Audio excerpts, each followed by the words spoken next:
Mixed and Matched. I'm LaToya. As always, it's a pleasure to have you joining us today. Just in case this is your first time, I want to take some time and just share with you our passion behind this ministry. We're passionate about seeing blended families blend well. And for us, blending well means blending in a way that reflects God's character. So if you're blending a family, Mixed and Matched is the show for you. We want to walk alongside of you, equip you, whether it's because you're blending because of divorce or the death of a spouse, or perhaps you had children before marriage, or maybe your mate did. But whatever your reason is, we want to make sure we walk with you and give you the tools you need so that you can blend well. And we're excited to have as our guests today, Frankie and Cherise. They're going to share their blending story with us. Welcome, Frankie. Welcome, Cherise. It's good to have both of you here today. Thank you. So we're going to start off with the most interesting question of all times, which usually has two answers. How did you two meet? We met at church. In singles ministry. We were both leaders in the single ministry at the church, and I was leading a single parent support group. And he was teaching and leading and over large events for the singles ministry. Oh. And that's how we met. So did it happen like right away? Like how? No. Nope. She didn't know. I watched her for about 2 years before I said anything to her, and you know, and it was the Lord lead me, but also it was letting her see me in a leading capacity as being a man. So in that way, you know, it wouldn't be no question that this random man come up and talk to her. Yeah, I watched her for 2 years before I said anything. So now you two met in the singles ministry. You're both working, but you have your eyes on her. So tell us about once you decided that, you know what, we're going to pursue each other on a personal level. What did that look like? What is it that made you say, you know what, this guy looks like someone I would want to walk alongside me, raise my son, and even be the head of my household? What made that happen for you? It was interesting because having been divorced and being hurt from divorce, I really was, you hear people say it, I was done. Right? Done. Me and you, Lord, me and you and this boy. I was satisfied with that and not really settling. I was content in that. I had told my son, he had friends whose mamas had boyfriends. So he was wondering, are you going to get a boyfriend? And looking out for mama. Yeah, you know, he actually was starting to worry because I didn't date in front of him to where he was aware or anything like that. So he asked me, you know, are you going to get a boyfriend like somebody else's mom did? And I said, I won't bring anyone around you who can't love you the way that I do. And so that was kind of like a promise, pinky promise that he and I did. I said, so you'll know that when someone comes, when I introduce you to someone, you'll know that I already have seen their capacity to love you the way that I do.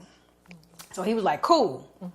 And he was around Frankie in the context of this ministry.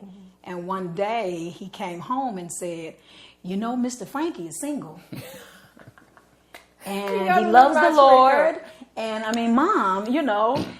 And what he didn't know was Frankie had already expressed an interest in getting to know me better. And I was kind of still in that hesitant, prayerful period where I hadn't really responded. But for me, that was sort of like, okay. Signal. Yeah. Yes, because if my son felt comfortable around him and I had already seen him actively leading in service, you know, showing a heart for him, even though he and I weren't dating or anything. So now, Minister McCall, you've been watching her for quite some time. Oh, yeah. So what were the qualities that you saw that said, you know what, this is the ticket? Well, besides being brilliant and beautiful, she had a heart for the Lord. Amen. And she was not only looking out for herself, for single women having kids, and they really didn't have nowhere to bring them when we had the classes, and she was looking out for them. So she was an advocate for them.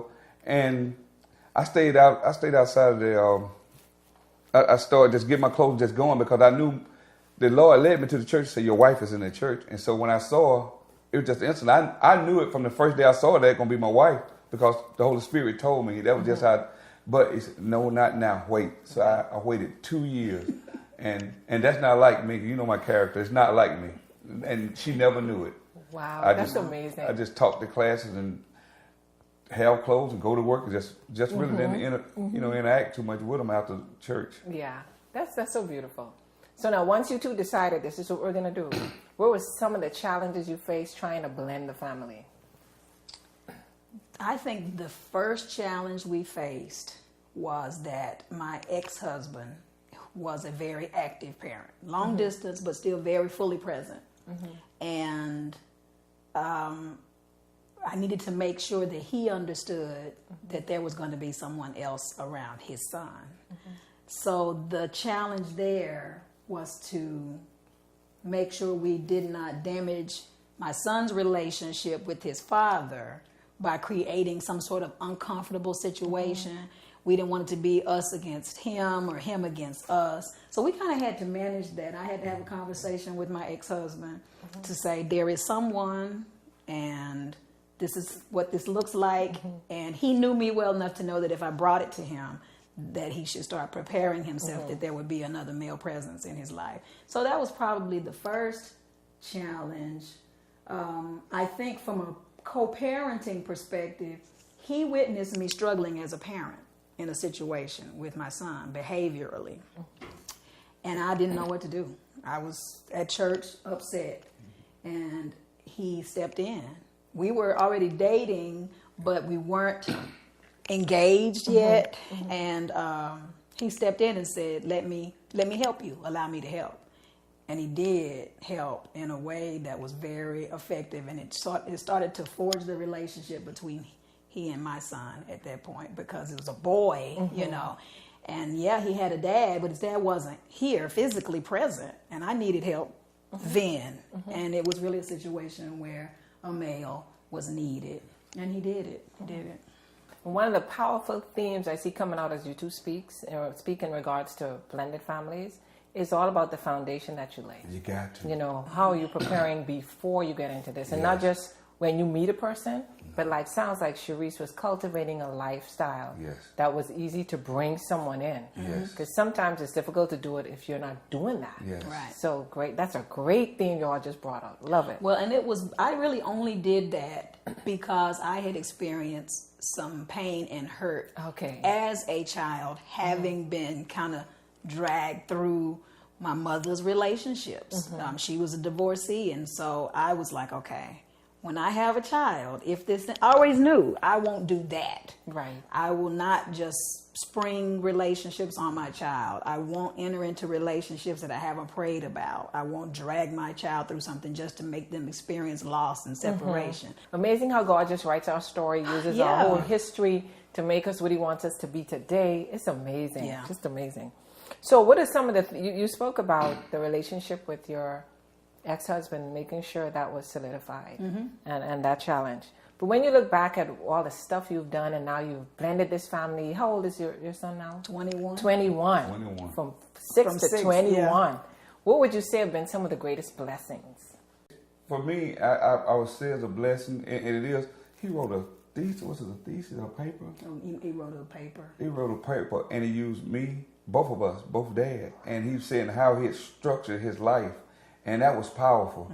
And when he was going to speak at a chapel or something, and he sent me the sermon that he was going to preach, and let me read it and looked at it.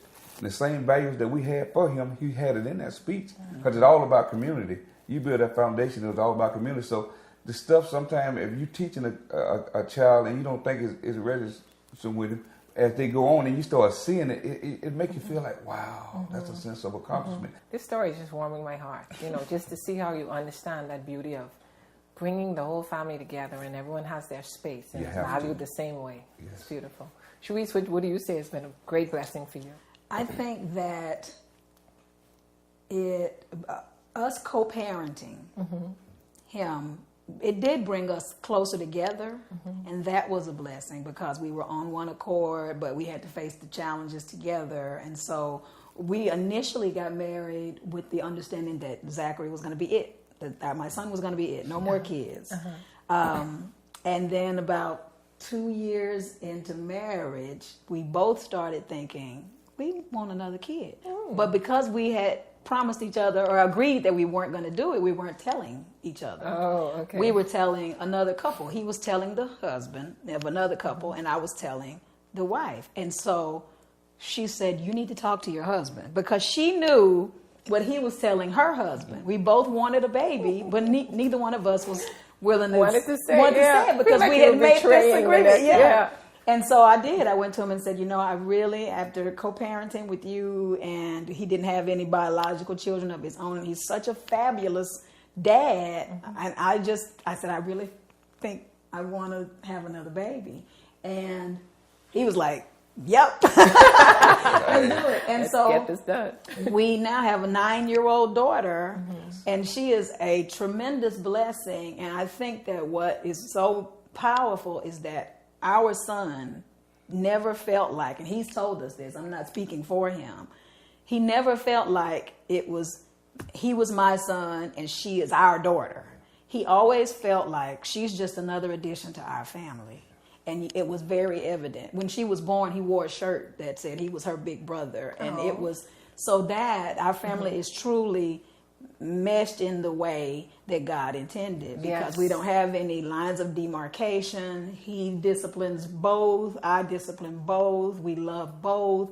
They have their own relationship. And people sometimes are surprised that don't know our story, that we're not a nuclear family, that we're blended. Some people don't even, they're surprised when they find that out. Wow. And to hear the child say it, you know that's powerful. Yeah, it is. Amazing, amazing. So for both of you, what advice would you give, Frankie, for a male that's going to marry a woman with children? And then Sharice, what advice would you give to a female that's watching and considering remarrying?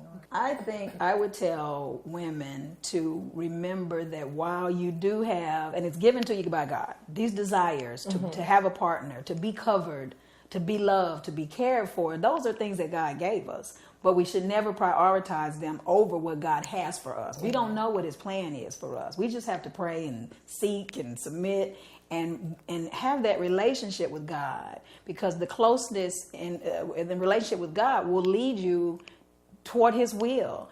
And so keeping that in mind, because like I said, I was done. I didn't want another relationship, and I wasn't scorned.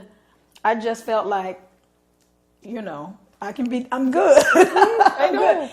And another thing is, if you are only looking at a partner in terms of how he can make you happy, or how he can serve you, or how you all are compatible, then you may be making a mistake, because you have to widen your lens. You've got to look at a man in terms of what kind of parent he's going to be, and how you all are going to be able to partner together. And that's really true for people who don't have children yet. When you start meeting people and dating and thinking this is someone I want to spend my life with, if you have any inkling that you want children, you've got to think about that too. And so particularly for women who already have children, you really have to vet a man's heart and see that he has the capability of being a leader and a servant, and has patience, and can love your child the way you would want him to be loved, in the way that God would ordain them to. This has been such a blessing having both of you here today. My heart has been touched, been moved by your story.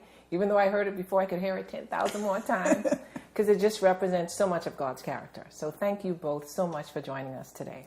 Thank you. And to you, our viewers, as always, it's a pleasure to have you with us today. We trust that this story has touched your heart. We hope you see the redemptive power of God's love that meets us right where we are, but still takes us to where it is he wants us to be. And I hope that you are challenged, if you're blending a family, to make sure that everyone in that family feels like they're a part of your family, and that they have a space. Because God can truly work through a blended family that's blending well. So until next week, we trust that you enjoy yourself, and we hope that we see you right back here on Mixed and Matched. And remember, more than anything else, God loves you right where you are. See you next week. Love well, live well, stay well, because we're all a part of the greatest family, God's blended family.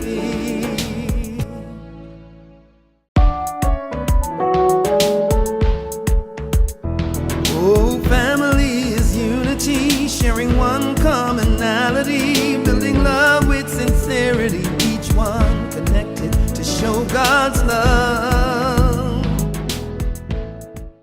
Welcome back to Mixed and Matched. I'm Latoya. As always, it is a pleasure to have you tuning in with us today. So here at Mixed and Matched, we are extremely passionate about blended families. We want to see blended families do it well. And if this is your first time and you'd like to know a little bit more about what we do here at Mixed and Matched, just check our YouTube channel. There's a whole video there that's posted on our mission, our vision, our passion, our hearts behind this ministry. But while you're there also, subscribe to our channel and then share it with family and friends.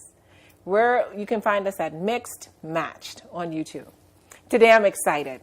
I get to interview a very good friend of mine as she shares her story of being a biological mom and just the dynamics of sharing custody of their children with her husband. We know that this is an important part of blending a family. How do we incorporate both parents and how do we navigate through this, raising children? So please welcome with me my very good friend Sonia as she shares her story. Sonia, I am so happy to have you here with us today. I'm glad to be here, Latoya. Thank you for allowing me to come in and share with you. Yes, ma'am. Okay, so Sonia, you're divorced. I am. And how old were the children when you divorced? My son was 8 and my daughter was 6 when we divorced. Son when we and daughter. separated. Good. So you had joint custody of the children with your husband. Yes. And a decision was made that they would spend most of the time with your husband and his wife. Yes. So they were living predominantly with your husband and their stepmom. Yes. So what was the situation that made that decision to be the best one for you and your children at that time? So initially, after the divorce, the children did live with me, and it was the 3 of us for 2 years. And just having to readjust to life as a now single parent, divorced single parent, realizing that the sacrifices that my kids didn't choose to make were kind of being forced upon them with the choices that their parents made. So trying to be a single mom, a full-time mom, but realizing I needed to go back to school to do what was best for myself and for my children. So, it was just a simple thing of them wanting to maybe go to McDonald's, and financially mommy didn't have it to do. So the tough decision was made for me to pick up the phone and call my ex-husband and ask for his help. And how did that go once you called and said, I'd like your help? It actually went really well. Yes. The toughest part was me making the call, because I'm a little bit, I hate to use the word prideful, but I mean, that's what it is, I guess, not really wanting to ask for help. If I put myself in that situation, then it shouldn't be someone else's responsibility to have to deal with it. But by the same token, he is their father, and so he too should be able to share in that responsibility. So the call went well. He was very supportive and open arms and saying, "No problem, Sonia. I understand. You do what you need to do. I will help you with this. And yes, the kids can come and live with me." That's amazing. Yeah. That's amazing. So once that decision was made, what would you say for you were the greatest challenges and some of the greatest and even consequences of that situation? I think the greatest challenge was trying to maintain a relationship with my children, in the sense of helping them to understand that mommy didn't give them away. Their mom and their dad came to an agreement, and we wanted to share in what was best for them. So just making sure that I maintained a good relationship with my kids, because even though my ex-husband had already remarried, she was not replacing mommy. Mommy wasn't going away. Mommy is still here and is going to always be here. So that was probably the biggest challenge. The good thing, I think, that came with that is that my ex-husband's wife, she and I were able to build a relationship. It wasn't instantaneous. I mean, the reality is it just wasn't. But over time, we were able to build a relationship so that we can work for the betterment of the children and let them be able to see, that parents and co-parents can come together and work together for their benefit, the children's benefit, and not our own. That's amazing. That's amazing.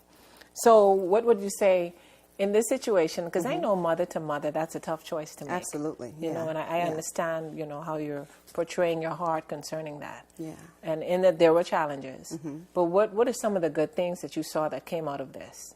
I think for the children, because they were so young, to help them understand that even though you have some challenges and you face some difficulties, whether it's by your own design, because sometimes we put ourselves in a situation that can cause some challenges, or if it's just by circumstance, you know, things happen.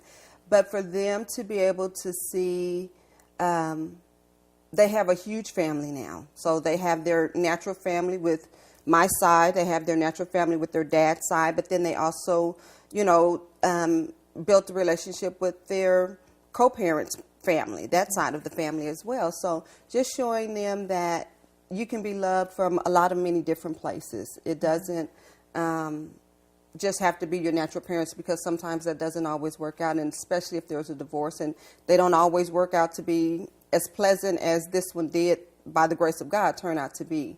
So rewards in that were helping them to know that at the end of the day, we're all here to help you guys, and to make sure that you guys being the children, understand that we're going to do whatever we can to help you all work through this challenge, because it's a challenge for them as well. But we're all going to be there as a unit, working together cohesively for their good. Excellent, excellent. So there are two types of women that may be watching this, as you talk about, you know, sharing this custody with your husband, with the children being with him mostly. There's a woman who is in a situation that is kind of forcing her to have to do this for the benefit of the children. And in a sense, she may not have a choice at this point because of what's going on. What advice would you give her? I would say, first of all, understand why it's happening. Really connect with God and have God give you comfort and peace, because for me, it was a choice. It was not a dire situation, but on the other side, if I looked at it that way, it really was if I wanted good for my kids. But it was truly a choice to say, we're going to do this, or I'm going to do this for the sake of the kids. But for a woman who maybe doesn't have that choice, and it really is a situation where she has to do this, find people, find friends that can give you support and help walk you through this. But it has to be people, one, that has either been through a certain situation, a particular, you know, situation like this, or just someone who is strong in the faith that can encourage that lady, encourage that mom, to let her know that you're not less of a mom, you're not less of a woman. Your circumstance or your situations may have put you in a place to have to do this or make this decision. But work on you and find your inner strength and find your inner peace, because that's going to be the only thing that's going to, one, get her through this, and then hopefully be able to get her back into a place where her and her kids can continue to grow and have a good, loving relationship. Wow, amazing, amazing. Yeah. So there's another woman that may be watching this. There may be a woman whose situation is she's pretty comfortable. And just may want to take this choice because it's an opportunity, but really may not be in a place where she needs to allow the children to be spending most of their time with the father. Right. What would you say to this woman who may not understand the consequences that come along with this? Yeah, because there are consequences. Because if you look at the bigger picture, when you don't have that as a mom, that daily contact, that one-on-one where you're right there with your kids all the time, it can become sometimes a burden. It can become where it seems like there's a breaking of that bond, and especially if there's another woman already in place, right? So make the choice, but understand there are consequences with it, and then make sure that you as that woman that just maybe wants your freedom right now. It's like, I've done my part. Let him do this. I want to be free or what have you. Don't lose that connection with your children, because it's very, very hard to regain that. And I can say that I didn't lose connection with my children, but there was a time where there was some disconnect, right? And as they continue to grow up to become teenagers, you find that even more. So if you as a woman don't continue to work on that bond, whatever the reason was that they are with their father, if you don't continue to work on that bond and let those kids know that you're still there and you're always going to be there, it's going to be harder to rebuild later on down the line. So it's important to always just try to maintain that bond and that connection with your children, because it is hard to regain it. Thankfully, the mountains and hills and valleys that my kids and I went through, it was never completely lost. And today I can say I have a great relationship with both of my children, but it was not without some valleys. Definitely some valleys there. And so now that they're like adults, older children, because how old were they again when you said my it son before? was 8 and my daughter was 6. And Yes. how old are they now? My son is 22 and he has his own family. He's married and has a son, so I'm a grandmother.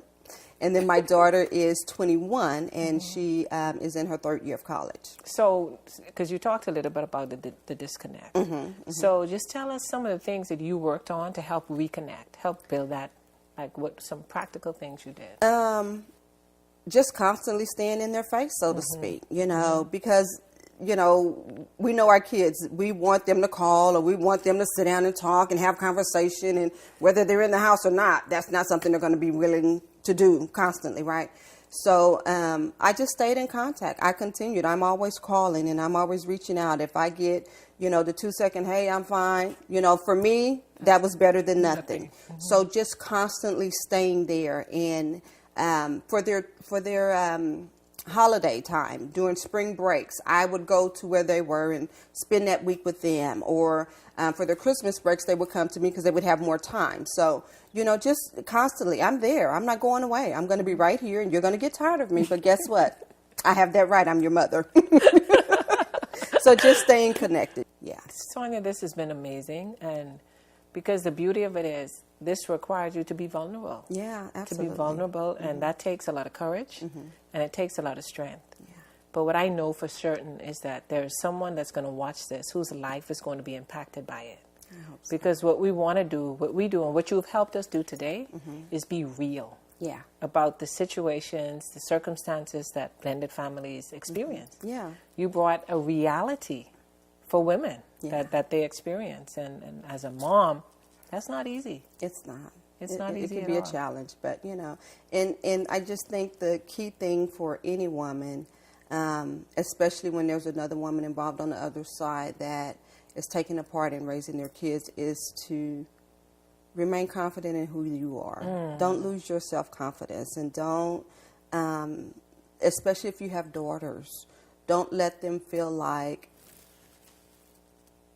because something happened or a situation happened, someone else, another woman is involved in your life, that makes you less than. Right. Be strong in who you are and stay confident in who you are, but don't take it to a place of arrogance either. You still have to remain humble and just have strength. My strength, I will tell you, that has gotten me through all of this is my faith in God. Amen. Because without God, I can't tell you how this may have turned out so good, but I knew He would empower me to do what I needed to do for myself and for my children. Amen. Amen. This has been wonderful, Sonia. Thank you so much for sharing your You're heart. welcome. This Thank you has for been- having me. Absolutely. So to those of you that are watching us today, I am sure this story has touched your heart to see a woman so open and willing to share her vulnerabilities and her strengths and even her weaknesses. So I trust that this has challenged you. And if you're a mom who's sharing custody of your children with your husband, ex-husband, or whoever it may be, I hope Sonia's given you just some things to think about, things to meditate on, and things that you'd be challenged to want to improve on, and how you can navigate through making sure you maintain a solid relationship with your children in the midst of this type of transition, which I know is never easy. So thank you so much for watching us today. And remember that above all things, God loves you right where you are. And we hope to see you back right here on Mixed and Matched next week. Love will